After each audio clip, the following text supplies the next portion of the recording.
Europe Matin. Dimitri Pavlenko. L'innovation sur Europe 1. Bonjour Anissé Mbida. Bonjour Dimitri, bonjour à tous. Alors, spécial sport d'hiver ce matin, vous arrivez avec une nouveauté qui pourrait plaire aux adeptes du hors-piste. C'est une remontée mécanique individuelle. Oui, et là, c'est à se demander pourquoi personne n'y a pensé avant. Vous savez, quand on est enfant et qu'on fait de la luge, on trouve une pente enneigée, on transpire, on galère pour la monter, et quand on arrive en haut, à bonne heure, on peut glisser jusqu'en bas tranquille. Mais après, il faut tout remonter à pied, et au bout de 4-5 allers-retours, on jette l'éponge, on n'en peut plus. Eh bien, avec ce système, on va galérer qu'une seule fois à remonter la pente, parce que c'est un appareil avec un moteur et une corde.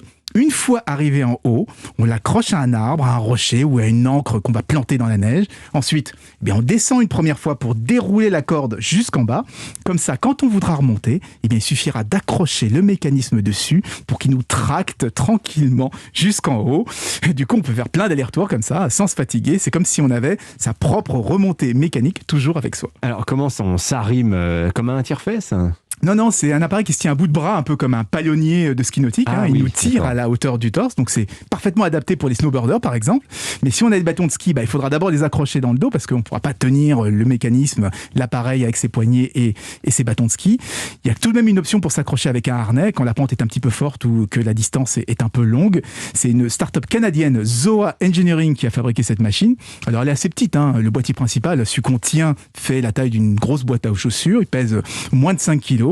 Et l'ensemble est conçu pour se ranger facilement dans un sac à dos avec tous les accessoires, l'encre, la corde, la batterie, tout ça. Il faudra quand même faire attention à l'autonomie, parce que si on est un petit peu enrobé et que la pente est un peu forte, on aura un peu plus de mal à multiplier les descentes. Donc si j'ai bien compris, ça s'utilise seul, on ne peut pas envoyer ça à quelqu'un ? Non, c'est vraiment une remontée individuelle. Si on part ski à plusieurs, une seule corde peut suffire, mais chacun devra posséder son petit boîtier motorisé pour pouvoir remonter. On attend le tarif, il n'est pas encore fixé, mais ça devrait quand même tourner autour de 1 000 €. Merci Anissé Mbida.